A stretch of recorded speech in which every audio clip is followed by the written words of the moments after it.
नमस्कार दोस्तों, आप सबका स्वागत है आपके अपने यूट्यूब चैनल एग्ज़ाम वॉरियर्स में।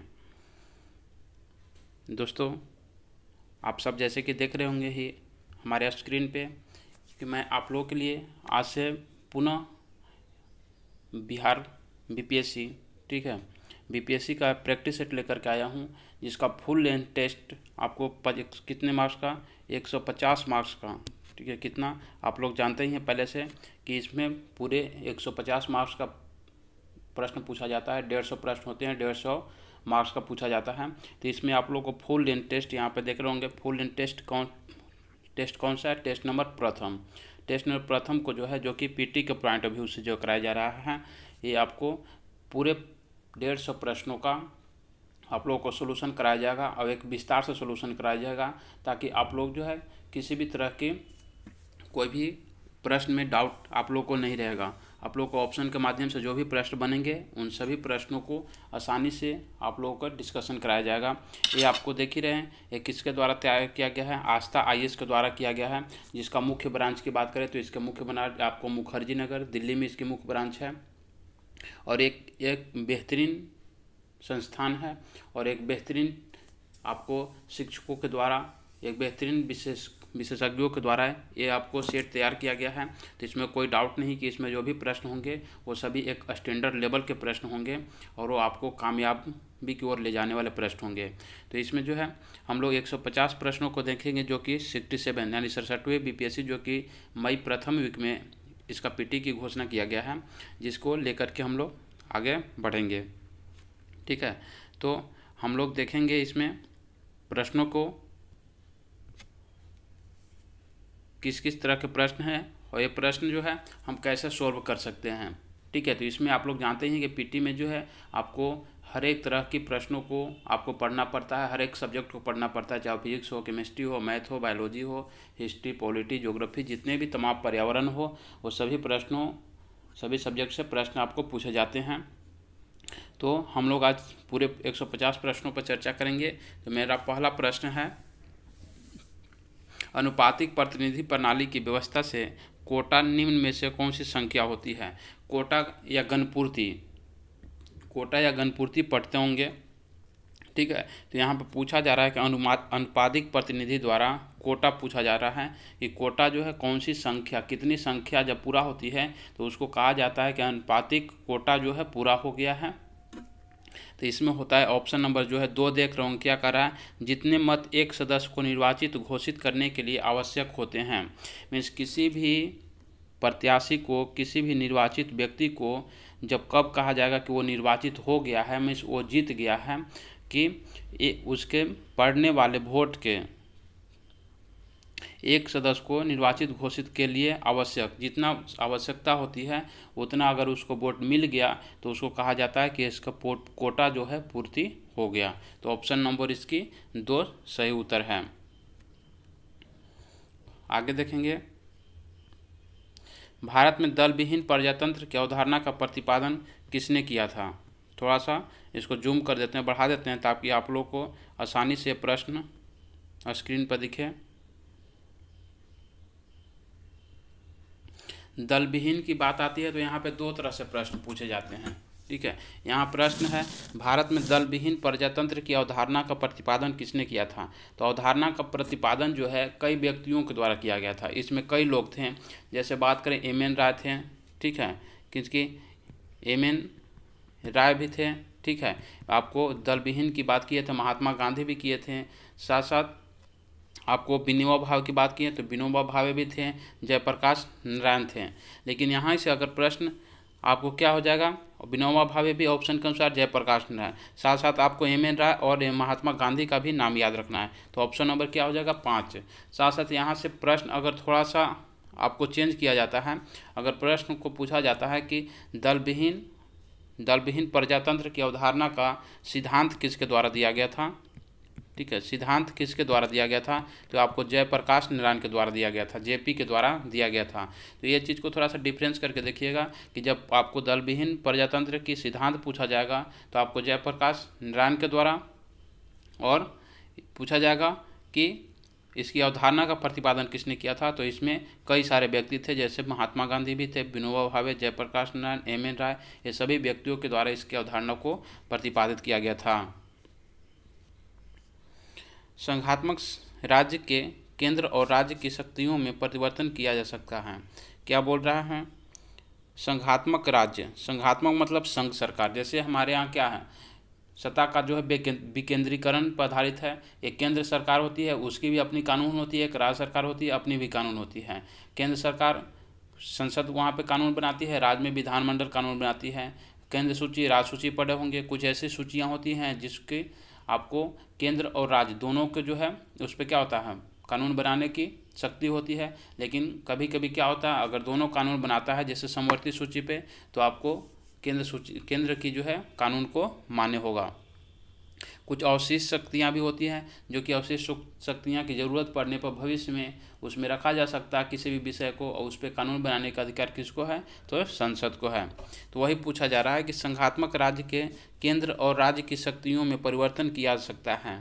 ठीक है, संघात्मक राज्य के केंद्र और राज्य की शक्ति में बंटवारा जो किया जाता है उसके बारे में पूछा जा रहा है कि किस माध्यम से शक्तियों का परिवर्तन किया जा सकता है। तो यहाँ पे अभी संविधान संशोधन एक पढ़े होंगे आप लोग। देखो ऑप्शन नंबर 3 दिया हुआ, जहाँ संविधान संशोधन की बात करते हैं, तो संविधान संशोधन के माध्यम से राज्य और केंद्र शक्तियों में परिवर्तन किया जा सकता है। जैसे पहले जो बहुत सारे ऐसे विषय थे जो कि राज्य सूची में थे, जैसे शिक्षा की बात करते हैं, राज्य सूची में था, आपको वन था, मापतौल था, ये सब जो है क्या थे, राज्य सूची में थे। लेकिन 42वां संविधान संशोधन, कब 42वां संविधान संशोधन 1976 किया जाता है। अभी सभी सूचियों को कहाँ डाल दिया जाता है? समवर्ती सूची में। तो यहाँ पे राज्य की क्या किया, राज्य की जो शक्ति थी उस पर कानून बनाने का, उसको क्या कर दिया, वहाँ से छीन लिया गया और उसको कमज़ोर किया गया। तो इसको किस माध्यम से? तो आपको संविधान संशोधन के माध्यम से। संविधान संशोधन की बात करते हैं तो संविधान संशोधन का उल्लेख हमारे संविधान में कहाँ से है? आर्टिकल 368 में। अभी हमारे देश में किस देश के संविधान से प्रेरित है या किस देश के संविधान से लिया गया है? तो आपको साउथ अफ्रीका से संविधान संशोधन प्रक्रिया ली गई है। ठीक है, तो यहाँ से इतने चीज़ को देखेंगे। निम्नलिखित में से किस दल का प्रतिनिधित्व भारत की संविधान निर्मात्री में नहीं थी? जब संविधान सभा का निर्माण किया जा रहा था, जैसे संविधान जब हमारी आज़ादी मिलने वाली थी, तो संविधान सभा का जब गठन किया गया 1946 में, 1946 में, तो उस समय कई सारी पार्टियां भारत में थी। जैसे मुस्लिम लीग थी, कृषक प्रजा पार्टी थी जो कि आपको मुस्लिम लीग थी, हिंदू महासभा थी, कम्युनिस्ट पार्टी थी, ये सभी बहुत सारी छोटी छोटी पार्टियाँ थी। कांग्रेस थी जो कि बड़ी पार्टियों में गिनी जाती थी, मुस्लिम लीग थी बड़ी पार्टियों में गिनी जाती थी। तो ये सब जो है यहाँ पर बोला जा रहा है कि किस दल का प्रतिनिधित्व भारत के संविधान निर्माण किया जा रहा था उसमें उसका नहीं था। तो हिंदू महासभा की बात करते तो हिंदू महासभा का उसमें कोई भी प्रतिनिधित्व नहीं रहा था। ठीक है, साथ साथ लिबरल पार्टी करेंगे, schedule caste federation, communist party, ये सब की जो एक एक दो सीटें वहाँ पे थी और इन्होंने संविधान सभा में पार्टिसिपेट किया था। हम यहाँ पर मुख्य रूप से देखेंगे तो अब जैसे कम्युनिस्ट पार्टी की बात करें, कम्युनिस्ट पार्टी में जो है आपको पूछा जा सकता है, तो अगर भारत के संविधान निर्माता के समय इसमें इसके कितने सीट थे? एक सीट थे। ठीक है, सबसे ज़्यादा जो है सबसे बड़ी पार्टी के रूप में कौन सी थी? सबसे बड़ी पार्टी थी कांग्रेस। ठीक है, इसको संविधान सभा में कितने सीट थे? आपको 208 टोटल सीट पर जीत करके जो है कांग्रेस आई थी। और इसके अलावा जो है मुस्लिम लीग थी एक। ठीक है, मुस्लिम लीग के लिए हम बात करें तो इसमें 79 सीटों को आरक्षित किया गया था मुस्लिम लीग के लिए। और इसमें कितने सीट? इसमें 73 सीट जो है जीत करके कौन आई थी? मुस्लिम लीग आई थी। तो ये कुछ जो है फैक्ट है। राष्ट्रपति द्वारा घोषित अध्यादेश की अधिकतम समयावधि कितनी हो सकती है? देखिए यहाँ पे प्रश्न कई तरह से पूछे जाते हैं। राष्ट्रपति की अध्यादेश, सबसे पहले तो जो हम अध्यादेश देखेंगे, अध्यादेश होता क्या है?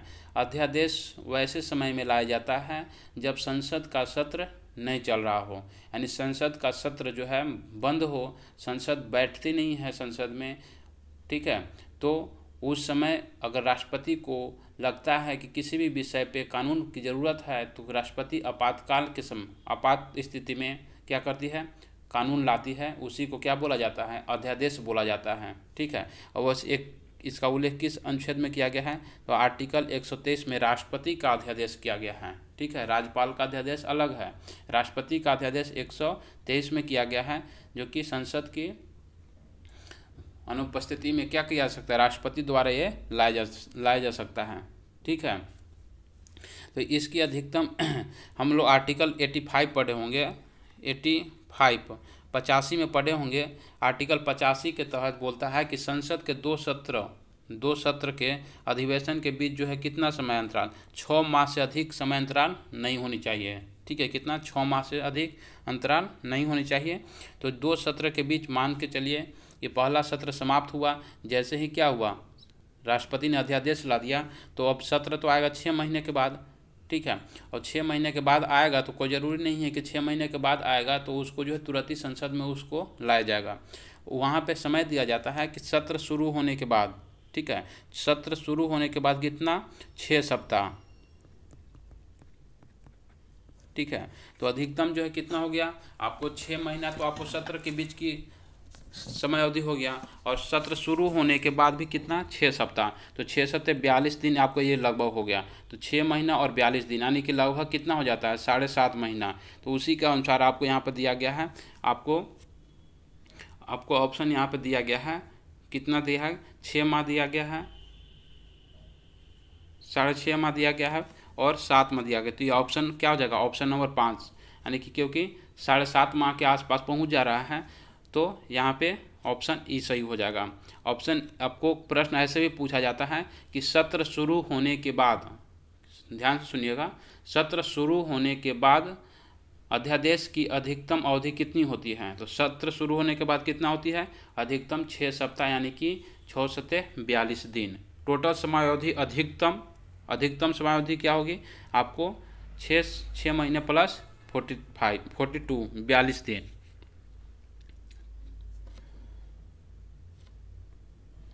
पंचायती राज व्यवस्था सर्वप्रथम किस समिति की संस्तुति पर लाया गया था।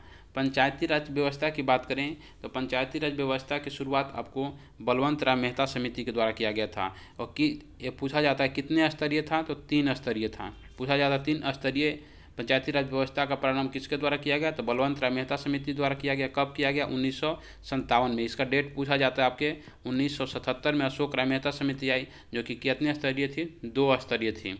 जीवीके राज जो है कब आया था, 1985 में। ठीक है, आपको एक और है इससे संबंधित है, सिंधवी समिति। कौन, सिंधवी समिति कब है, 1986 में। ठीक है, एक है थुंगन समिति। कौन, थुंगन समिति कब, 1988 में। ठीक है, ये सभी को याद रखिएगा। बलवंत राय मेहता समिति 1957, अशोक राय मेहता समिति 77, जीवीके समिति 85, सिंधवी समिति 1986 और थुंगन समिति 1988 में। ये सभी जो है पंचायती राज से संबंधित है। और आपको यही जो है सिंधवी समिति 1986 जो कि पंचायती राज को संवैधानिक दर्जा दिलाने के लिए वकालत किया था, जिसके तहत कौन सा 73वां संविधान संशोधन 1992 आया। ठीक है, जिसके तहत पंचायतों को क्या किया गया, पंचायती राज को संवैधानिक दर्जा प्रदान किया गया। भारतीय संविधान के भाग 3 में दिए गए मूल अधिकारों के विषय एक महत्वपूर्ण तथ्य है कि, ऑप्शन से देखेंगे इसको क्या बोला जा रहा है कि संसद उसमें सामान्यतः संशोधन नहीं कर सकती है। ठीक है, मूल अधिकार में क्या कहा गया है, जैसे सबसे इसका लेटेस्ट सबसे बाद का जो है वाद जो है, सबसे बाद का जो है केस जो है हम लोग पढ़ते हैं केशवानंद भारती बनाम केरल राज। केशवानंद कौन थे, एक मठ के जो है क्या थे, पुजारी थे। उन्हीं की जब संपत्ति जो है क्या हो रही थी, सरकार उनकी संपत्ति को जब्त कर रही थी, तो सुप्रीम कोर्ट सीधे पहुंचे थे कि हमारा जो है संपत्ति का अधिकार क्या है, मौलिक अधिकार है।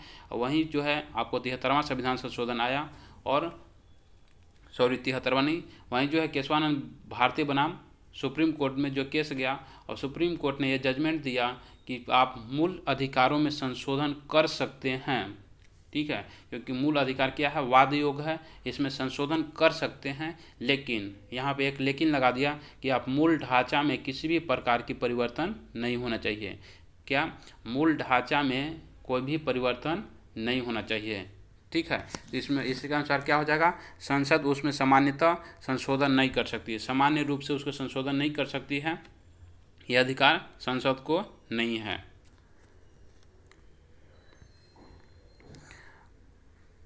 अगला प्रश्न है, अगर मैं आप लोगों से एक चीज़ और बातें करना चाहूँगा कि अगर आप लोगों को ये वीडियो अच्छा लग रहा है, आप लोग को लग रहा है कि हमारे आने वाले एग्ज़ाम के लिए ये फ़ायदेमंद हो सकता है, तो आप इस वीडियो को लाइक और शेयर ज़रूर करें। अगर हमारे चैनल पे आप नए हैं तो हमारे चैनल पे आप चैनल को सब्सक्राइब भी कर लें और बेल आइकन को भी दबा लीजिए, ताकि कोई भी नोटिफिकेशन आप तक आसानी से पहुंच सके।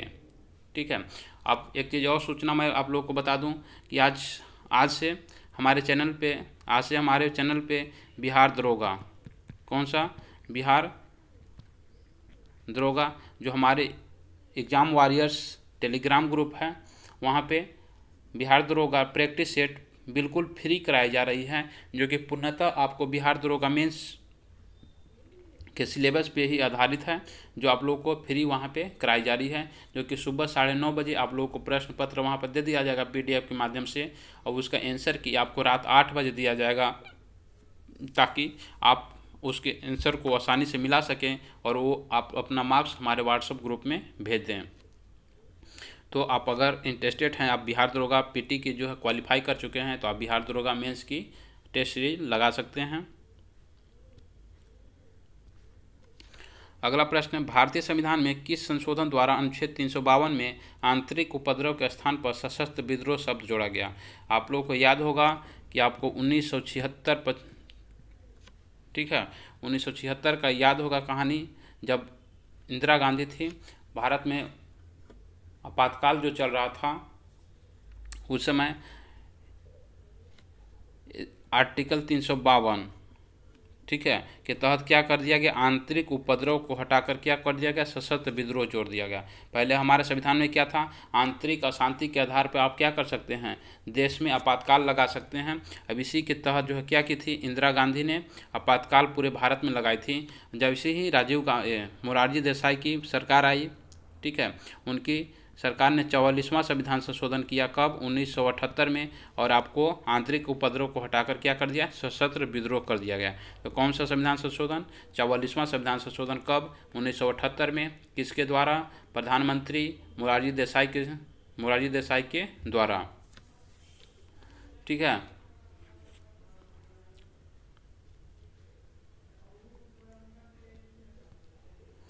केंद्र और अंतरिम सरकार की स्थापना हुई, केंद्र और अंतरिम सरकार की स्थापना हुई थी, कब हुई थी, तो आपको इसकी कैबिनेट मिशन की योजना के बाद हुई थी। कैबिनेट मिशन योजना के बाद कब, कैबिनेट मिशन कब भारत आया था, 1946 में कैबिनेट मिशन भारत आया था। माउंटबेटन योजना को पेश करने के बाद, माउंटबेटन योजना कब आया, माउंटबेटन योजना तो आपको आया जो कि किसी के आज़ादी, भारत को आज़ादी मिली किस योजना के तहत, माउंटबेटन योजना के तहत। उसी तरह क्रिप्स मिशन की बात करें तो क्रिप्स मिशन कब भारत आया, क्रिप्स मिशन 1942 में आया, लेकिन यह क्या हुआ, विफल हो गया। ठीक है, ये सफल नहीं हो पाया।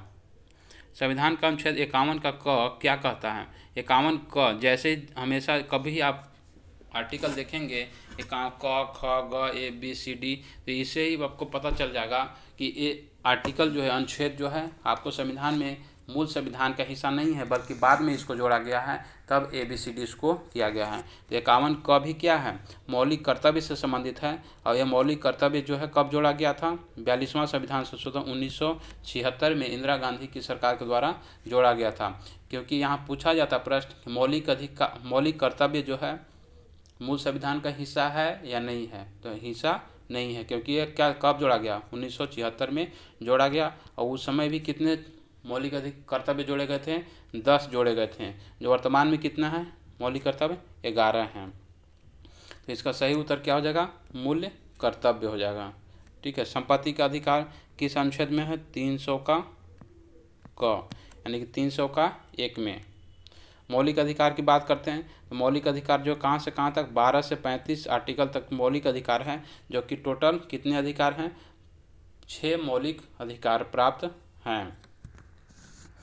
संविधान के किस अनुच्छेद के अंतर्गत वित्तीय आपातकाल की व्यवस्था है, तो वित्तीय आपातकाल जो है हमारे देश में किस अनुच्छेद के तहत लगाया जाता, 360 के तहत। हमारे देश में आपातकाल के तीन आपातकाल हैं, एक आर्टिकल 352 के तहत राष्ट्रीय आपातकाल, 356 के तहत राष्ट्रपति शासन, और 360 हो गया आपको वित्तीय आपात, जो कि राष्ट्रीय आपातकाल जो अभी तक 3 बार लग चुका है। ठीक है, राष्ट्रपति शासन का तो कहना नहीं है कितनी बार लगा होगा, और जबकि सबसे पहली बार बात करें तो 356 का प्रयोग सबसे पहली बार 1951 में कहाँ लगा था? पंजाब में लगा था। और 360 का भी उपयोग हमारे देश में कभी भी नहीं हुआ है। तो ये था आपको आपातकाल से संबंधित अनुच्छेद। तापगतिकी का प्रथम नियमन सामान्यतः किससे संबंधित मामला है? ठीक है, ये किससे संबंधित है? तो ये आपको ऊर्जा संरक्षण के नियम को बताता है। निम्नलिखित द्रवों में से कौन से द्रव का वाष्पन अधिक तीव्रता से होता है? इनमें से द्रव सभी जो है द्रव है, मिट्टी का तेल, अल्कोहल, जल, पेट्रोल सभी जो है क्या है? द्रव है। इसमें सबसे अधिक वाष्पन किसका होता है? तो सबसे पहले इसका हम क्वथनांक बिंदु देखेंगे। मिट्टी तेल की बात करें तो एक क्वथनांक बिंदु जो है बॉइलिंग पॉइंट इसका कितना होता है? 150 से लेकर के जो है लगभग 300 डिग्री सेल्सियस होता है। जल का तो सबको मालूम होगा 100 डिग्री सेल्सियस पर क्वथन बिंदु होता है। उसी तरह पेट्रोल जो है उससे भी कम टेम्परेचर पर 95 डिग्री सेल्सियस तक। जबकि अल्कोहल की बात करेंगे तो 78 या 79 डिग्री सेल्सियस पर क्या होता है? क्वथनांक बिंदु इसका होता है। तो इसका सबसे जो है अधिक तीव्रता से जो है कौन होता है? आपको अल्कोहल। निम्नतम ताप किसके द्वारा मापा जाता है? एक निम्न ताप होता है, एक उच्चतम ताप। उच्चतम ताप जो है आपको किसके द्वारा? पायरोमीटर के द्वारा मापा जाता है, क्योंकि 800 डिग्री से अधिक टेम्परेचर को उससे मेजर किया जाता है। जबकि निम्न तापमान की बात करेंगे तो अल्कोहल थर्मामीटर हमेशा ही क्या करता है? आपको निम्न तापमान मापने का भी काम करता है। जब क्योंकि इसका हिमांक बिंदु की बात करते हैं तो हिमांक बिंदु इसका कितना होता है? -112 डिग्री सेल्सियस। ठीक है। तारों का रंग किस पर निर्भर करता है? तारों का रंग जो है सिंपल सी बात है, आपको बहुत बार पढ़े होंगे। तारों का रंग टेम्परेचर, तापमान पर निर्भर करता है। श्वेत प्रकाश के कितने रंग होते हैं? श्वेत प्रकाश को जब हम प्रिज्म से गुजारते हैं, तो यहाँ से कई रंगों में विभक्त हो जाता है, 7 रंगों में विभक्त हो जाता है। जो कि सबसे ऊपर में जो है रंग कौन सा रहता है? रेड, लाल रंग होता है। जिसका विचलन जो है क्या होता है? सबसे कम होता है, तरंगदैर्घ्य सबसे अधिक होता है। ये सब प्रश्न पूछा जाता है।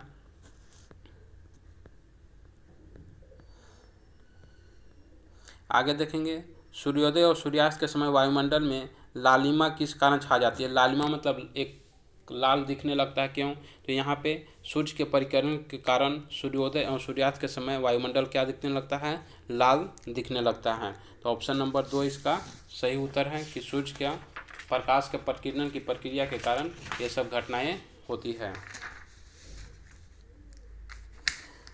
आगे देखेंगे, वर्णांतता का दोष किस लेंस के द्वारा दूर किया जाता है?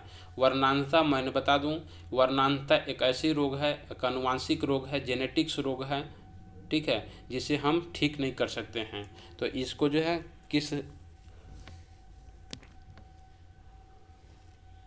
किसी भी लेंस के द्वारा या किसी भी मेडिसिन, किसी भी दवा के द्वारा इसको ठीक नहीं किया जा सकता, क्योंकि आनुवांशिकता क्या है? जेनेटिक्स रोग है। और जेनेटिक्स रोग जितने भी होते हैं उसको हम ठीक नहीं कर सकते हैं। एमआरआई मशीन में निम्न में से किसका उपयोग किया जाता है? एमआरआई, पहले तो इसका फुल फॉर्म देखेंगे। एमआरआई का फुल फॉर्म क्या होता है? Magnetic resonance imaging.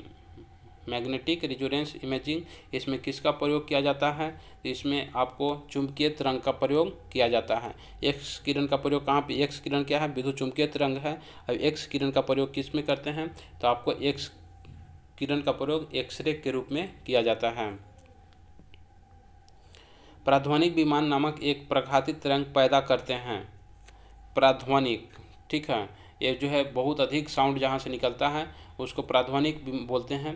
अब ये सब किससे होता है? जेट, वायुयान, विमान से ये सब होता है। प्रघातित तरंग पैदा करते हैं। कौन सी तरंग का पैदा करते हैं? तो इसको बोला जाता है ध्वनि बूम। ठीक है, ध्वनि बूम। विद्युत चालकता की यूनिट क्या है? विद्युत चालकता की यूनिट क्या है? तो विद्युत चालकता की यूनिट है आपको म्हो, जिसको पर ओम भी कहते हैं। पर ओम भी कहा जाता है। ओम की बात करें तो ओम किसका है? रेजिस्टेंस का है। आपको रेजिस्टेंस का मात्रा क्या है? ओम है। सुपर कंडक्टर की चालकता क्या होती है? सुपर कंडक्टर, कंडक्टर है यानी कि उसमें विद्युत धारा क्या होती है? पास करती है और सुपर है तो उसमें आसानी से कोई भी बिना रुकावट के पास करती है। तो इसमें इसकी चालकता क्या होगी, चालकता हमेशा अधिक होगी। इसकी रेजिस्टेंस, इसकी प्रतिरोधक क्षमता क्या होगी, बहुत ही कम होगी, शून्य के बराबर होगी, क्योंकि कोई प्रतिरोध नहीं है तो आसानी से क्या करेगा, कंडक्ट करेगा, एक जगह से दूसरी जगह स्थानांतरित हो जाएगा। डायनोमो एक यंत्र है जो कि किस क्रिया को काम करता है, तो डायनोमो क्या करता है, यांत्रिक ऊर्जा को विद्युत ऊर्जा के रूप में बदलने का काम करता है। उसी का उल्टा जो हम बात करेंगे मोटर की बात करेंगे तो मोटर क्या करता है, विद्युत ऊर्जा को किस में बदलता है, विद्युत ऊर्जा को यांत्रिक ऊर्जा में बदलने का काम करता है। अमलगम मिश्र धातु है जिसमें आधार धातु क्या है, अमलगम क्या है, मिश्र धातु है। कई सारे धातुओं को मिलने से अमलगम का निर्माण होता है, जिसमें मूल धातु या आधार धातु क्या है, तो सभी अमलगम में क्या रहता है, आपको पारा मूल धातु के रूप में, आधार धातु के रूप में रहता है। स्टेनलेस स्टील में निम्नलिखित में से कौन सा तत्व नहीं होता है। स्टेनलेस स्टील लोहा, क्रोमियम, निकेल, ये सभी के क्या है, स्टेनलेस स्टील पूछा जाता है। स्टेनलेस स्टील क्या है, तत्व है, धातु है, अधातु है, मिश्र धातु है। तो आपको मिश्र धातु, कई धातुओं को मिलने से, लोहा, क्रोमियम, निकेल के मिलने से स्टेनलेस स्टील का निर्माण होता है, जो कि जंग रोधक के रूप में इसका प्रयोग किया जाता है। तो इसमें टंगस्टन नहीं होता है। टंगस्टन कहाँ प्रयोग करते हैं, टंगस्टन धातु का प्रयोग किस में करते हैं, बल्ब के फिलामेंट में। ठीक है, कहाँ पे, बल्ब के फिलामेंट में किसका प्रयोग किया जाता है, टंगस्टन धातु का प्रयोग किया जाता है। पायस क्या है, पायस एक कोलाइडी है। कोलाइडी जो है, पायस क्या है, कोलाइडी है, जो कि किसका मिश्रण होता है, तो पायस या कोलाइडी। जैसे दूध की बात कर पूछा जाता है, दूध क्या है, दूध एक प्रकार की क्या है, कोलाइडी है। तो ये द्रव में द्रव का मिश्रण है।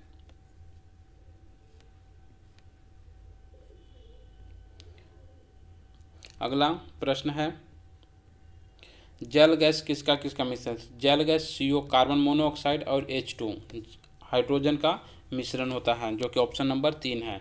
उसी तरह से पूछा जाता है CO प्लस N2 नाइट्रोजन। तो ये क्या है, वायु अंगार गैस। ठीक है, वायु अंगार गैस कौन है, CO प्लस N2। ग्लूकोज किसका एक प्रकार है, ग्लूकोज क्या है, ग्लूकोज का पहले सूत्र देखेंगे तो वहाँ से पकड़ में आ जाएगा, C6H12O6 जो है ग्लूकोज का क्या है, रासायनिक सूत्र है। तो ये क्या है, हेक्सा 6 को क्या बोलते हैं, हेक्सा, तो हेक्सोज शर्करा है।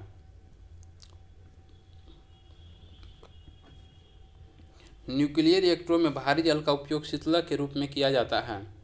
भारी जल का प्रयोग, भारी जल का रासायनिक सूत्र क्या होता है, D2O। इसका रासायनिक नाम होता है ड्यूटेरियम ऑक्साइड। इसकी परमाणु भार कितनी होती है, 20 होती है, जिसका प्रयोग आपको शीतलक के रूप में किया जाता है। तो भारी जल का प्रयोग ही क्यों किया जाता है, तो इसमें हाइड्रोजन के स्थान पर क्या होते हैं, हाइड्रोजन के सभी आइसोटोप से युक्त जल हो जाता है।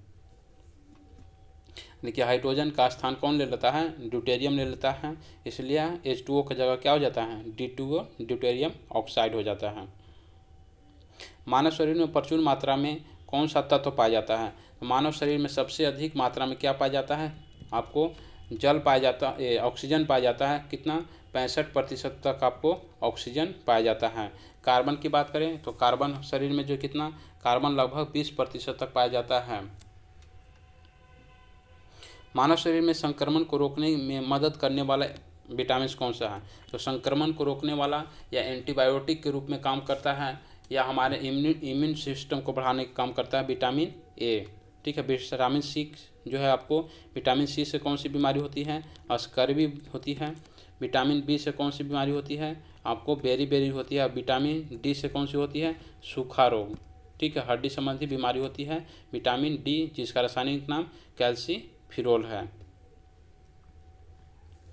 विटामिन ए विशेषता जिसके लिए महत्वपूर्ण है, विटामिन ई हमारे शरीर में किसके लिए महत्वपूर्ण होता है, तो इसमें उपकला जिसको एपिथेलियमी कहते हैं, ऊतकों के सामान्यतः स्वस्थ रखने के लिए इसका प्रयोग किया जाता है। साथ साथ आपको विटामिन ई का प्रयोग जनन क्षमता के लिए भी किया जाता है। विटामिन ई की कमी से क्या होती है, हमारे जनन क्षमता में कमी हो जाती है, इसलिए विटामिन ई भी हमारे जनन क्षमता के लिए भी आवश्यक है। AB वर्ग वाला व्यक्ति ऐसे व्यक्ति का रक्त ग्रहण कर सकता है जिसके रक्त वर्ग हो। तो ए बी क्या होता है, हम लोग पढ़ें, ए बी हो जाता है एक्सेप्टर होता है, एक्सेप्टर होता है मीन्स किसी भी ब्लड को क्या कर लेता है, एक्सेप्ट कर लेता है। ए बी समूह वाला व्यक्ति किसी भी ब्लड को ले सकता है। वो वाला जो है डोनर होता है, किसी भी व्यक्ति के जो है ब्लड को क्या कर सकता है, दे सकता है। ये ऑप्शन नंबर इसका हो जाएगा ई। हाइपरटेंशन शब्द किसके लिए प्रयोग किया जाता है, तो उच्च रक्तचाप के लिए। रक्तचाप बढ़ने पर आपको किसका प्रयोग किया जाता है, हाइपरटेंशन का। हाइपोटेंशन हाइपरटेंशन दो चीज़ होते हैं। आपको रक्तचाप घटने से क्या होता है, हाइपोटेंशन। यहाँ पर कौन सा प्रयोग करते हैं, हाइपोटेंशन प्रयोग करते हैं, जबकि रक्तचाप बढ़ने पर हाइपरटेंशन बात करते हैं। हम लोग रक्तचाप बाकी पढ़ते हैं तो 120/80 HH, ठीक है, mmHg, ये जो नॉर्मल क्या होता है ब्लड प्रेशर होता है। और यही जब जो है 120 है, 120 के बाद जो 160 से ऊपर चला जाता है, 150 160 से ऊपर चला जाता है, तो यही क्या हो जाता है, हाइपर टेंशन हो जाता है। इसमें आपको पूछा जाता है 120 और 80, 120 क्या कहलाता है, तो आपको 120 वाले को सिस्टोलिक प्रेशर कहते हैं, 80 वाले को डायस्टोलिक प्रेशर कहा जाता है। आगे देखेंगे, थायराइड ग्रंथि की सामान्यता बनाए रखने के लिए नमक में आयोडीन किस रूप में मिलाया जाता है, तो नमक में हम लोग आयोडीन जो है डायरेक्ट नहीं खाते हैं, जबकि उसमें हम क्या करते हैं, पोटेशियम आयोडाइड के रूप में हम लोग क्या करते हैं, उसको प्रयोग में लेते हैं, ताकि हमारे शरीर में आयोडीन की कमी को पूर्ति किया जा सके।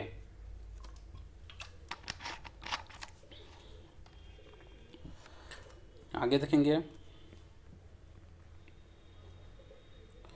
वयस्क व्यक्ति की हृदय धड़कन 1 मिनट में कितनी होती है। कोई भी एक वयस्क व्यक्ति है, उसकी हृदय की धड़कन क्या होती है, तो 1 मिनट में 70 से 80 बार, या 70 से आपको कितना बार मिलता है, लगभग आपको ज़्यादातर मिलता है 70 से 72 बार। हम यही बच्चों में बात करते हैं तो नवजात शिशु में प्रश्न पूछा जाता है, नवजात शिशु में इसकी धड़कन क्या होती है, तेज होती है, बच्चे की धड़कन ज़्यादा और कम समय में जल्दी उसकी क्या होती है, धड़कती है। तो नवजात शिशु की जो है क्या होती है, हृदय धड़कन की दर 140 प्रति मिनट। असम और नागालैंड की पहाड़ियों वनों में पाए जाने वाला भारत का एकमात्र कॉपी कौन सी है, तो आपको क्या है, गिब्बन है। निम्नलिखित में से कौन सी प्रजाति भारत में स्थानीय स्तर पर विलुप्त हो गई है। कौन सी जनजाति है, एसटी, जिसको हम लोग शेड्यूल ट्राइबल कास्ट बोलते हैं, आपको कौन सी जनजाति जो कि समाप्त हो गई, भारत में विलुप्त हो गई है, आपको साइबेरियस सारस। जानवरों में से किसके जबड़े नहीं होते हैं, कौन सा ऐसा जानवर है जिसके जबड़ा ही नहीं होता है, ठीक है, तो आपको इसका नाम है मिक्साइन, इसको याद कर जाना है। सामान्यतः निषेचन होता है, सामान्यतः निषेचन कहाँ पे होता है, तो सामान्यतः निषेचन की बात करते हैं तो कहाँ होता है, डिम्बवाहिनी नली में होता है। जीन शब्द की खोज किसके द्वारा किया गया था, तो जीन शब्द का खोज सबसे पहले किसके द्वारा किया गया, तो इसकी खोज सबसे पहले आपको किया गया WN जोहानसन के द्वारा, ठीक है। जीन शब्द का प्रयोग जो है, या जीन शब्द की खोज किसके द्वारा किया गया, जोहानसन के द्वारा किया गया। आनुवंशिकी की खोज किसके द्वारा किया गया, ग्रेगर मेंडल के द्वारा किया गया। भ्रूण के पोषण में कौन सी संरचना सहायक होती है, भ्रूण के पोषण, भ्रूण जो है बच्चा जो है एक भ्रूण अवस्था में रहता है, माँ के गर्भ में रहता है, तो पोषण की संरचना उसकी सहायक कौन करता है, तो उसको भी भोजन की ज़रूरत होती है। तो उसकी पोषण कहाँ से मिलता है, तो उसका पोषण मिलता है आपको प्लेसेंटा से मिलता है। जीवाणु कोशिका में सूत्रकणिका की संख्या कितनी है, जीवाणु कोशिका में सूत्रकणिका की संख्या कितनी होती है, तो इसकी संख्या जो है 0 के बराबर होती है, इसमें कोई भी संख्या नहीं होती है।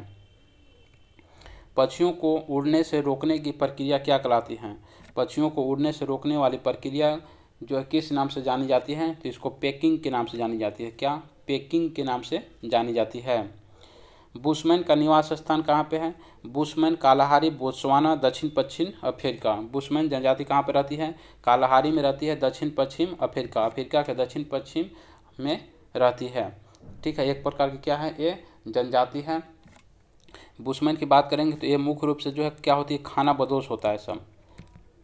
खाना बदोश के क्या मतलब होता है, मीन्स आखेटक के रूप में इसका प्रयोग, मतलब कि क्या किया, जंगलों में रहा, वहाँ पे क्या किया, जानवरों को हत्या किया, उसको मारा, खाया पिया, संग्रह किया, इधर उधर घूमते फिरते चला गया, जो कि हम लोग प्राचीन काल की बात करते हैं उस तरह से अभी भी यहाँ की जनजाति है।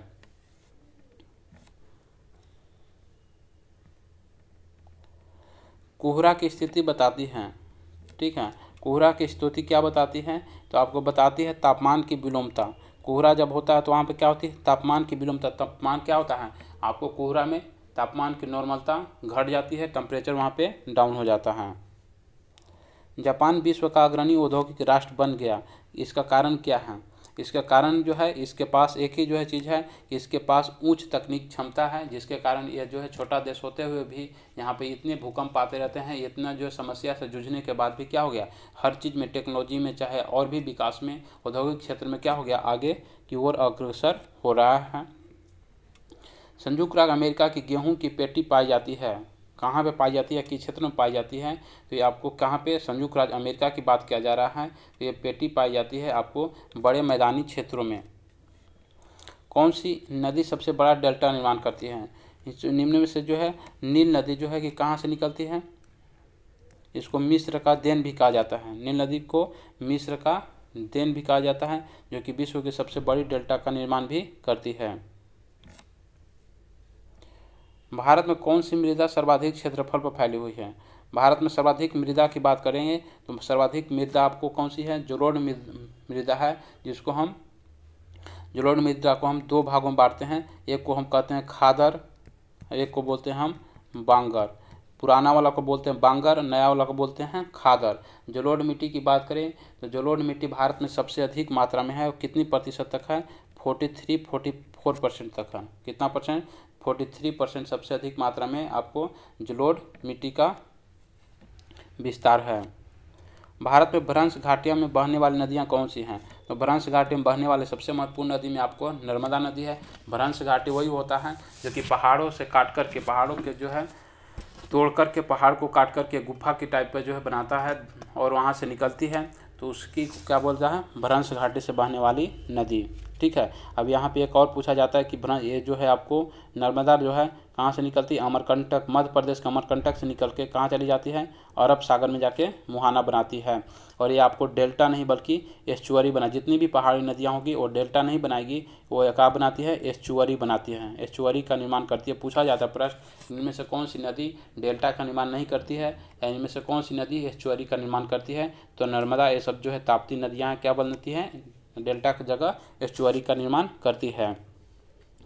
भारत में गेहूं के 3 अधिकतम उत्पादन राज्य कौन कौन से हैं, भारत में सर्वाधिक गेहूं का उत्पादन करने वाला राज्य है आपको उत्तर प्रदेश, इसके बाद पंजाब, इसके बाद हरियाणा। तो ऑप्शन के अनुसार 1 नंबर। सूची 1 को सूची 2 के साथ मिलान करना है, तो यहाँ पे देखेंगे हम लोग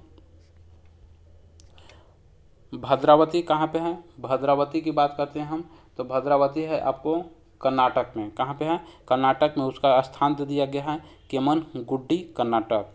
भिलाई, भिलाई कहाँ पे है, भिलाई आपको छत्तीसगढ़ में है। और ये कहाँ पे है, इसका छोटा स्थान की बात करें तो राजहरा।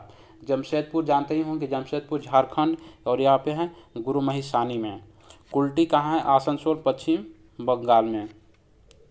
इसका ऑप्शन नंबर क्या हो जाएगा, ऑप्शन नंबर 1 सही है।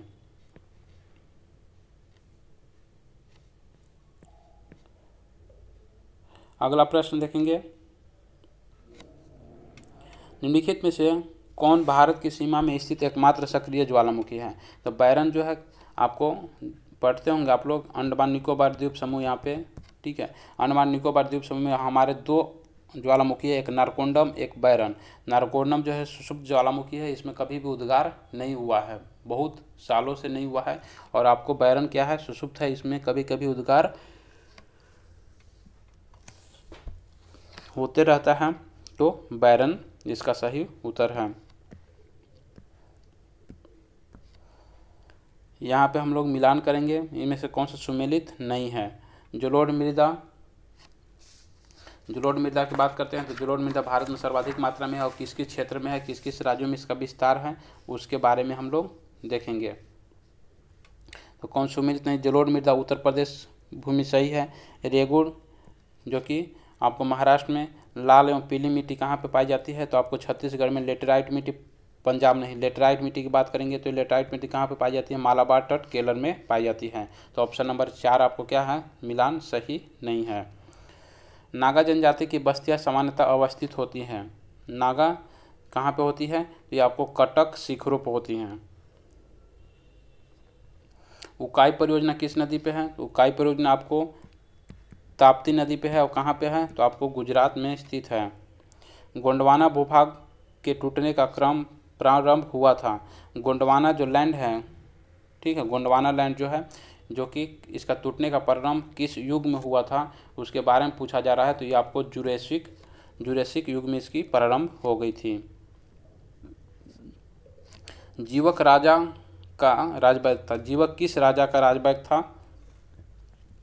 तो जीवक जो है आपको बिंबिसार का राजवैद था, जो कि आपको महात्मा बुद्ध से भी जुड़ा हुआ था। गौतम बुद्ध द्वारा प्रथम प्रवचन कहाँ दिया गया? गौतम बुद्ध ने प्रथम प्रवचन दिया सारनाथ, ठीक है। मौर्य प्रशासन में खानों के अध्यक्ष को क्या कहा जाता था? खानों के जो अध्यक्ष होते थे उनको किस रूप में नाम से जाना जाता था? तो सुनाध्यक्ष के रूप में जाना जाता था। कौन सी बौद्ध सभा अशोक के शासनकाल में हुई थी? तो तृतीय बौद्ध संगीति। कौन सी? तृतीय बौद्ध संगीति कब हुई थी? 255 ईसा पूर्व में हुई थी। अशोक के समय में हुई थी। कहाँ पे हुई थी? तो आपको पाटलिपुत्र पटना में हुई थी। इसकी अध्यक्षता किसके द्वारा किया गया था? मोगलीपुत्र तीस्त के द्वारा किया गया था। मोगलीपुत्र तीस्त के द्वारा इसकी अध्यक्षता की गई थी। प्रथम बौद्ध संगीति की बात करें तो 483 जब गौतम बुद्ध की मृत्यु हुआ था। दूसरा 383 ईस्वी में हुआ था। पहला कहाँ हुआ था? राजगीर में। दूसरा कहाँ होता है? वैशाली में। तीसरा पाटलिपुत्र में। और चौथा कुंडलवन कश्मीर में। बुद्ध चरित्र के लेखक कौन है? बुद्ध चरित्र के लेखक हैं आपको अश्वघोष।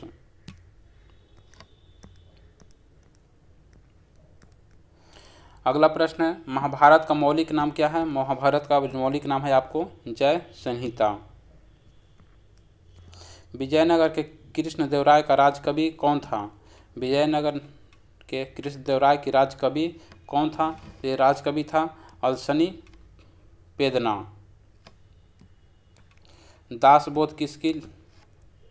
दासबोध नामक पुस्तक लिखी गई थी किसके द्वारा? तो आपको ये पुस्तक किसकी है? रामदास की है। बहुत बार प्रश्न पूछा जा चुका है रामदास के बारे में कि दासबोध पुस्तक के लेखक कौन है? तो आपको है रामदास। सिख आंदोलन का अगुवा कहा जाता है। सिख आंदोलन या सिख धर्म के संस्थापक के रूप में आपको किसको जाना जाता है? गुरु नानक को जाना जाता है, जिनकी जन्म 1469 ईस्वी में होती है। चोल शासक किस धर्म के अनुयायी थे? तो जितने भी चोल शासक थे वो शैव धर्म के अनुयायी थे। इन्होंने पूरे भारत में, खास करके दक्षिण भारत की बात करें तो दक्षिण भारत में इन्होंने बहुत सारे शिव मंदिर का निर्माण कराया। दिलवाड़ा के प्रसिद्ध जैन मंदिरों का निर्माण किसने करवाया था? दिलवाड़ा के जैन मंदिरों का निर्माण आपको किस वंश के शासकों द्वारा किया गया था? चंदेल वंश के शासकों द्वारा ही किया गया था। कायस्थ शब्द का उल्लेख सर्वप्रथम किस स्मृति में मिलता है? कायस्थ शब्द का उल्लेख आपको याज्ञवल्क्य स्मृति में मिलता है। निम्नलिखित में से कौन सा विकल्प बढ़ते हुए क्रम में सही है? ठीक है, तो इसको ईस्वी के अनुसार देखेंगे। अगर लखनऊ समझौता की बात करें तो 1916 में हुआ। चंपारण सत्याग्रह बिहार 1917 में हुआ। असहयोग आंदोलन 1920 में हुआ। और सभ्यक आंदोलन कब हुआ? 1930, जो कि बढ़ते हुए क्रम में है। ठगी प्रथा को समाप्त करने का श्रेय किसको जाता है? ठगी प्रथा को समाप्त करने का श्रेय जाता है आपको कर्नल स्लीमैन। इसका पूरा नाम की बात करें तो कर्नल स्लीमैन का जो है ठगी प्रथा को समाप्त करने का श्रेय जाता है।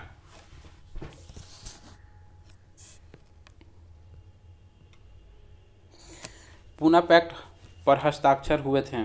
पूना पैक्ट किससे संबंधित था? पूना पैक्ट पर हस्ताक्षर क्यों हुआ? किसके द्वारा हुआ? इसमें क्या कहा गया? ये सब चीज़ों को हम लोग देखेंगे। पूना पैक्ट की बात करते हैं तो पूना पैक्ट पर हस्ताक्षर सबसे पहले किसके द्वारा किया गया था? गांधी और अम्बेडकर के द्वारा किया गया था। कब किया गया था?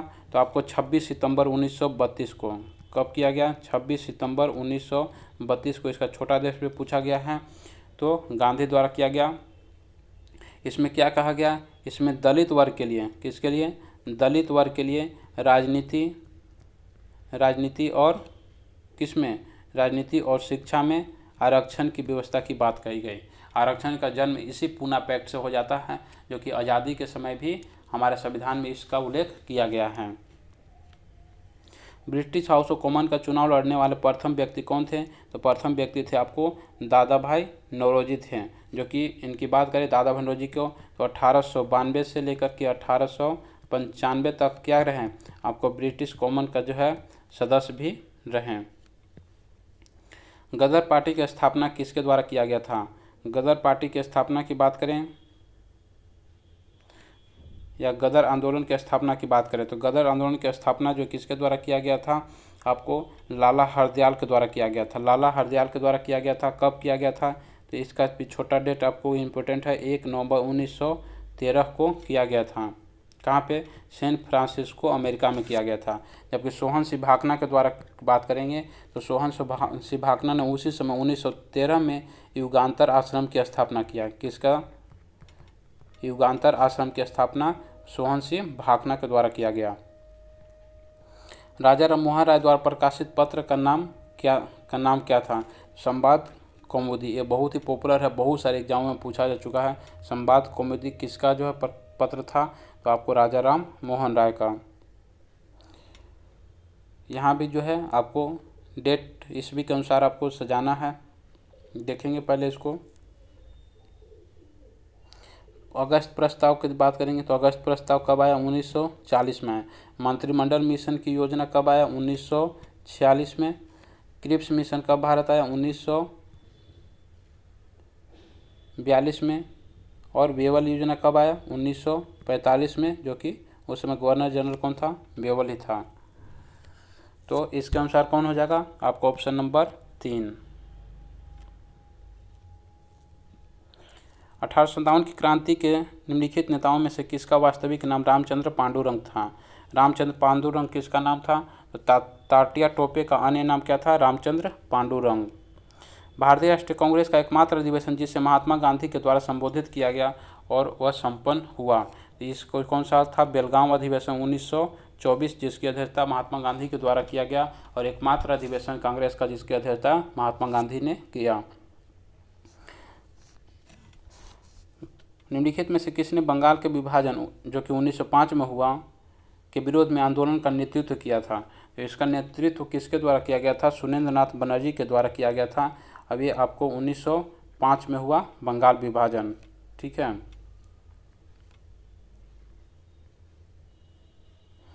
निम्नलिखित में से किसने मित्र मेला संघ को शुरू किया? मित्र मेला संघ की शुरुआत किसके द्वारा किया गया था? तो आपको बी.डी. सावरकर, विनायक दामोदर सावरकर के द्वारा किया गया था। बाद में आपको इसी को 1904 में क्या कर दिया गया? 1904 में इसी का नाम परिवर्तित करके क्या कर दिया गया? अभिनव भारत की स्थापना किया। पूछा जाता अभिनव भारत की स्थापना कब किया गया? तो 1904 में किया गया बी.डी. सावरकर के द्वारा।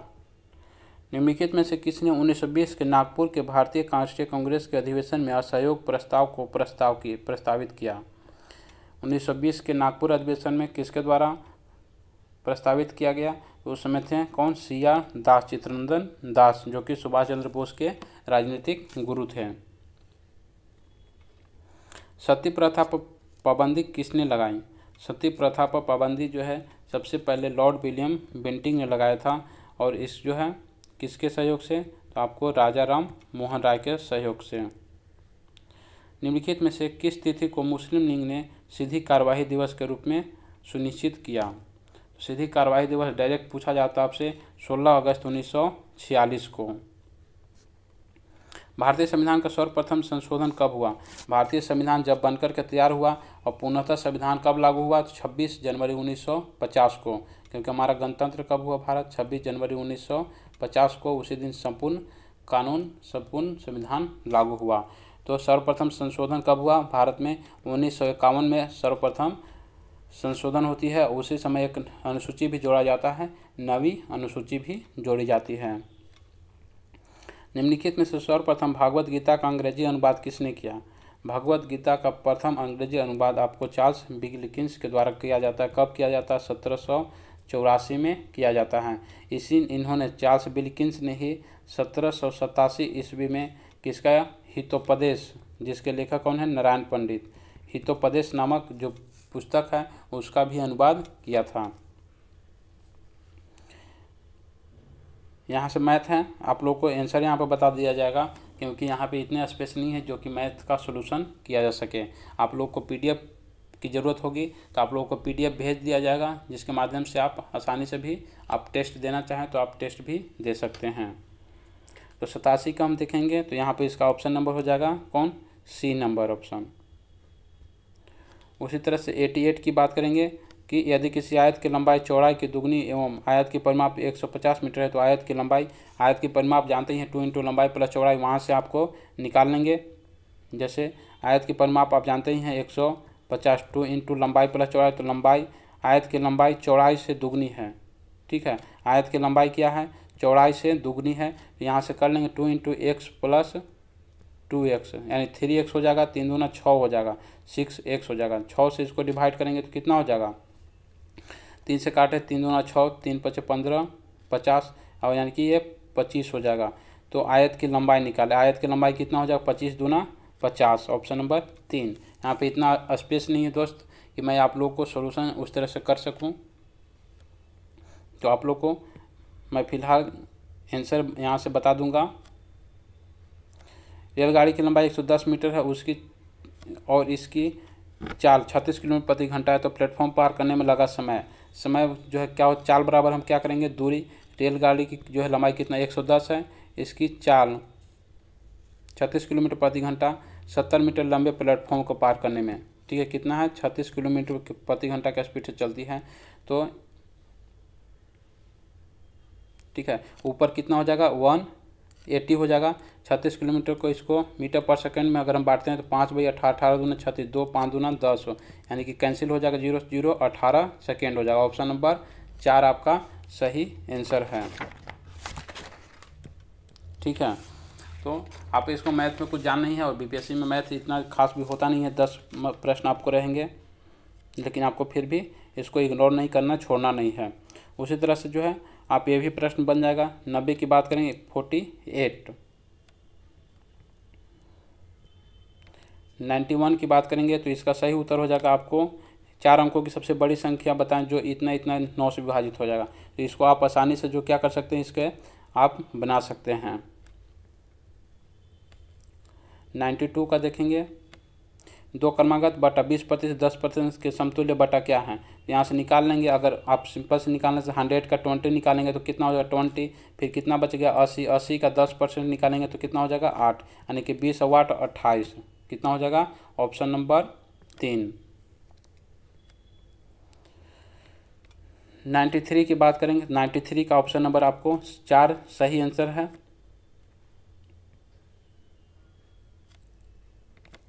94 में देखेंगे आपको साधारण ब्याज संबंधित प्रश्न है।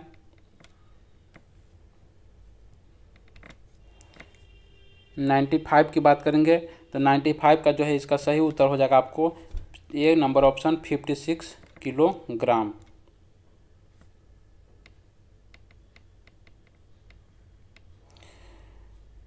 नाइन्टी 96 देखेंगे, 96 हो जाएगा आपको 400 मीटर।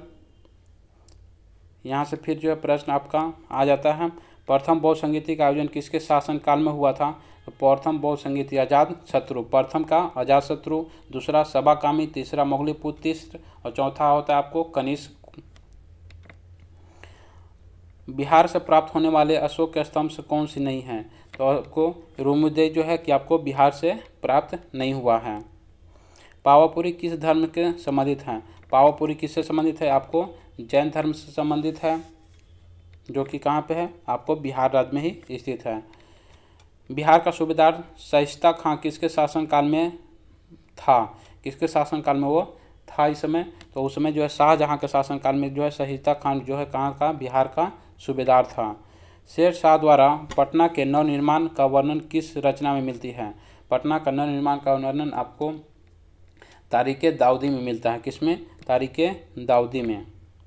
बिहार का पृथक रूप से गठन कब किया गया, तो बिहार का पृथक रूप से गठन आपको 1912 में किया गया, जो कि बंगाल से अलग करके एक नए प्रदेश, नए प्रांत का जो है गठन किया गया, जो कि वर्तमान बिहार, झारखंड और उड़ीसा भी उस समय एक साथ ही थे। प्लासी के युद्ध 1757 के उपरांत बिहार का उप दीवान किसको बनाया गया या उप नवाब किसको बनाया गया था? तो उसको बनाया गया था मीरन को बनाया गया था। भारत छोड़ो आंदोलन के क्रम में पटना सचिवालय गोलीकांड कब हुआ? ये जो बहुत ही फेमस है। आपको पटना गोलीकांड कब हुआ था? आपको 7 अगस्त 1942 को। इसमें अभी पटना सचिवालय में देखेंगे तो यहाँ पे एक मूर्ति बनाया गया स्मारक के रूप में, जो कि सतमूर्ति के नाम से जाना जाता है, क्योंकि जो किसको है वो शहीदों के समर्पण में आपको बनाया गया है। बिहार में संवैधानिक शासन प्रारंभ हुआ कब से? तो 1937 से, क्योंकि 1937 में हम लोग देखेंगे प्रांतों में जब चुनाव हुआ था तो कांग्रेस ने उसमें 5 प्रांतों में पूर्ण बहुमत की सरकार बनाई थी, तथा एक प्रांत में वो सहयोगियों के साथ मिलकर के आपको सरकार बनाई थी। ठीक है, तो ये आपको 1937 में पूछा जाता कितने महीने तक चला था? ये आपको शासन जो है 28 महीनों तक चला था। इसके बाद जो है क्या कांग्रेस ने पूरे राज्यों से, पूरे प्रांतों से क्या मंत्रिमंडल से इस्तीफा दे दिया गया। इसके बाद जो है मुस्लिम लोग जो है जो चाहती थी वही उसकी ख्वाब पूरा हो गई। बिहार में किसान सभा के संस्थापक कौन थे? तो किसान सभा के संस्थापक थे स्वामी सहजानंद सरस्वती। जयप्रकाश नारायण को राष्ट्रीय स्तर के नेता की पहचान किस संदर्भ में मिली? जयप्रकाश नारायण को एक राष्ट्रीय स्तर की नेता की छवि कब से बन गया? तो उन्होंने भारत छोड़ो आंदोलन जब 1942 के आंदोलन में शामिल हुआ तो उन्होंने एक राष्ट्रीय स्तर के नेता के रूप में आपको देखा जाने लगा। जयप्रकाश दिवस यानी जयप्रकाश दिवस कब मनाया गया था? तो पहली बार जो कब मनाया गया था? तो ये मनाया गया था फरवरी 1946 में। बिहार प्रांतीय किसान सभा के प्रथम अध्यक्ष कौन थे? बिहार में जो प्रांत के क्षेत्र में जो किसान सभा थी उसके प्रथम अध्यक्ष कौन थे? स्वामी सहजानंद सरस्वती थे। डॉक्टर राजेंद्र प्रसाद के प्रयत्नों से किस वर्ष बिहारी स्टूडेंट कॉन्फ्रेंस की स्थापना की गई? तो आपको कब किया गया था? 1906 ईस्वी में। बिहार के जलवायु को प्रभावित करने वाले कारकों में शामिल नहीं है। ठीक है, इसमें शामिल कौन नहीं है?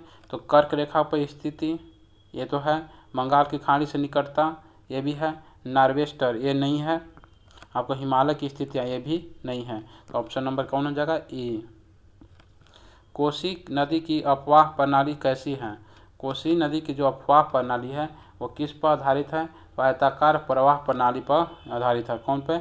आयताकार अपवाह प्रणाली पर आपको निर्भर है। सोन नदी का गंगा में विलय होता है कहाँ पे? सोन नदी आपको पटना में आकर के गंगा में क्या हो जाती है? सम्मिलित हो जाती है। और सोन नदी की बात करें तो सोन नदी का उद्गम कहाँ से होता है? सोन नदी का उद्गम आपको मध्य प्रदेश के अमरकंटक पहाड़ी से होती है, और वहाँ से मध्य प्रदेश से होते हुए कहाँ गुजरती है? मध्य प्रदेश, उत्तर प्रदेश, झारखंड और बिहार, इतने राज्यों से होकर के ये गंगा में आकर के पटना मिल जाती है। इनमें से कौन से जलकुंड मुंगेर में स्थित नहीं है? ठीक है, मुंगेर की बताना है कि कौन से जलकुंड। तो नानक कुंड आपको मुंगेर में स्थित नहीं है। बिहार में पर्वत पदीय मिट्टी के विस्तार को क्या कहा जाता है? पर्वत पदीय मतलब निचली क्षेत्र वाला जो मिट्टी है उसको किस नाम से जाना जाता है? तो आपको भाबर क्षेत्र के नाम से जानते हैं, भाबर। बिहार में ऑप्टिकल फाइबर सेवा के माध्यम से कितने गांवों को जोड़ा जाएगा? ठीक है, ये कितने जो गांवों को जोड़ने की योजना है? 45,945। इंडिया पोस्ट पेमेंट बैंक की सुविधा देने वाला बिहार का अव्वल जिला कौन सा रहा? इंडिया पोस्ट पेमेंट बैंक जो कि भारत सरकार की योजना है, इसकी सेवा देने वाला बिहार का सबसे अच्छा प्रदर्शन करने वाला राज्य कौन सा रहा? तो ये आपको रहा नवादा। अगला प्रश्न, नक्सल प्रभावित जिलों की सूची में बिहार के किस जिले को डिस्ट्रिक्ट ऑफ कंसर्न श्रेणी में शामिल किया गया है? तो डिस्ट्रिक्ट ऑफ कंसर्न श्रेणी में शामिल होने वाला बिहार का आपको जिला है औरंगाबाद जिला है। वित्तीय वर्ष 2021-22 के दौरान आत्मनिर्भर बिहार के 7 निश्चय 2 योजना के तहत कितने रुपए का बजटीय आवंटन रखा गया है? इसमें टोटल बजटीय की बात करेंगे तो इसमें आपको 4,671 करोड़ रुपए का आवंटन रखा गया है।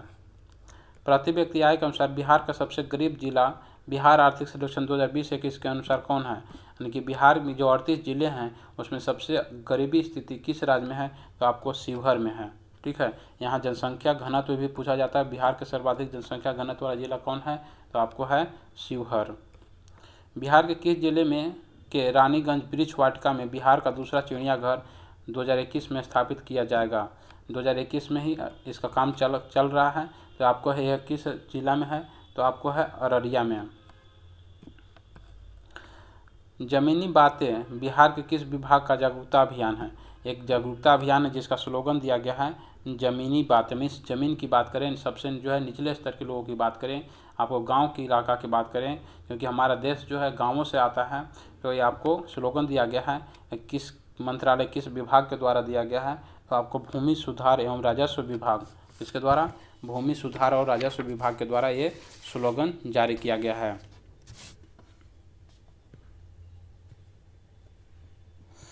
बजट भाषण में वर्णित हर घर नल जल योजना के अंतर्गत लगभग कितने प्रतिशत घरों को पीने का साफ पानी पहुंचाया जा चुका है? जो नल घर योजना चलाई जा रही है उसके तहत बिहार सरकार को कहना है कि मैंने 80% बिहार के सभी गांवों तक क्या किया है? नल से जल पहुंचाने का काम पूरा कर लिया है। स्मार्ट सिटी पर पैसा खर्च करने में पटना का कौन सा स्थान है? तो पटना का स्थान आपको इसमें 62। फल्गु नदी पर रबर डैम का निर्माण का प्रारूप किस संस्थान के द्वारा, किस आईआईटी के द्वारा किया जा रहा है? तो आईआईटी रुड़की के द्वारा किया जा रहा है।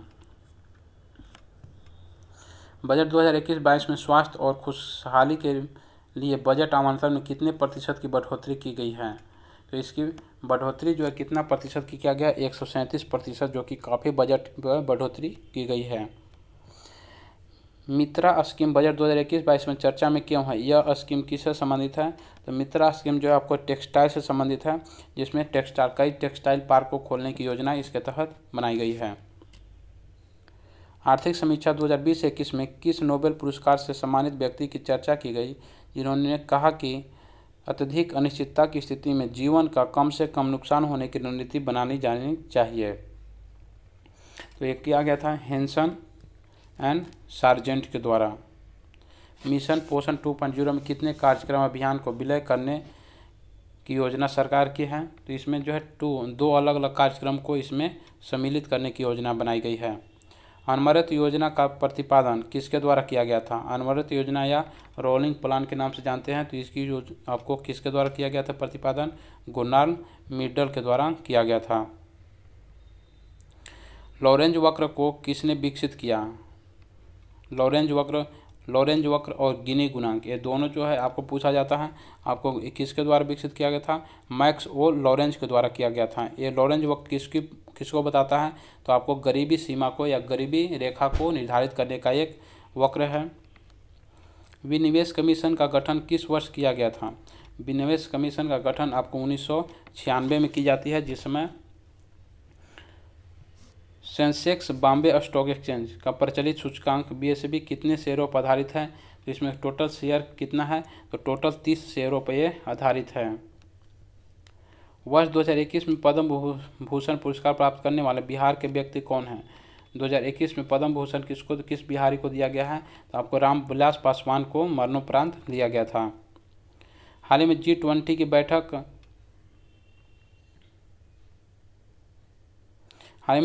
बैठक कहाँ आयोजित किया गया है? G20 की बैठक जो है कहाँ पे किया गया था? आपको इटली रोम में किया गया। भारत को टीबी मुक्त बनाने का लक्ष्य कब तक रखा गया है? तो टीबी मुक्त बनाने का लक्ष्य भारत को रखा गया 2025 तक, जबकि पूरे वर्ल्ड से बात करें पूरे विश्व में कब तक टीबी मुक्त करने की योजना है? 2030 तक।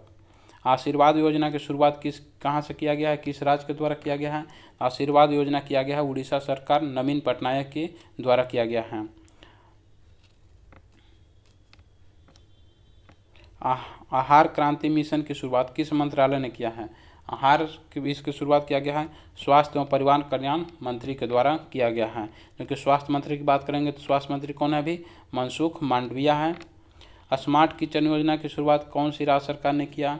स्मार्ट किचन की शुरुआत आपको केरल सरकार के द्वारा किया गया है।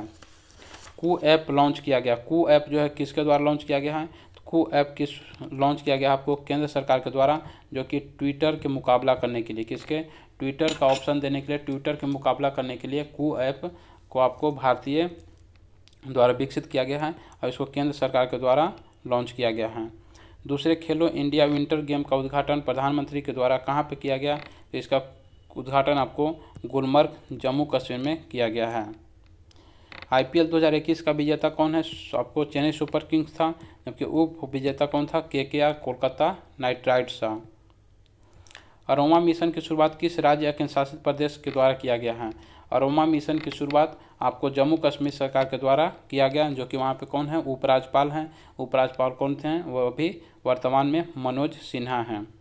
कौन 28 ग्रैमी पुरस्कार अपने नाम करने वाली प्रथम महिला बन गई है, 28 ग्रैमी पुरस्कार जीतने वाली महिला है आपको मैडोना।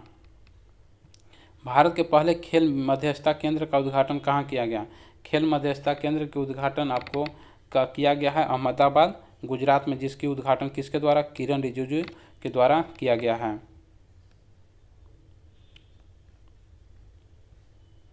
भारतीय खिलाड़ी बजरंग पुनिया ने कुश्ती में किस वर्ग में कांस्य पदक जीता है, इनके वर्ग है आपको 65 किलोग्राम। 14 फरवरी को किस बंदरगाह पर अंतर्राष्ट्रीय क्रूज टर्मिनल सागरिका का उद्घाटन किया गया, सागरिका का उद्घाटन आपको किया गया है कोचीन एयरपोर्ट केरल में।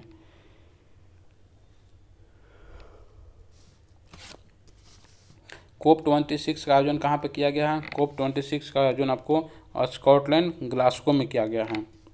भारत द्वारा नेट जीरो कार्बन उत्सर्जन लक्ष्य कब तक रखा गया है, कार्बन का नेट जीरो उत्सर्जन जो रखा गया है 2072 तक। फ्रेंच ओपन 2021 की महिला विजेता कौन रही, तो रही है बारबोरा क्रेजिकोवा, जो कि कहाँ की है, चेक गणराज्य की रहने वाली है।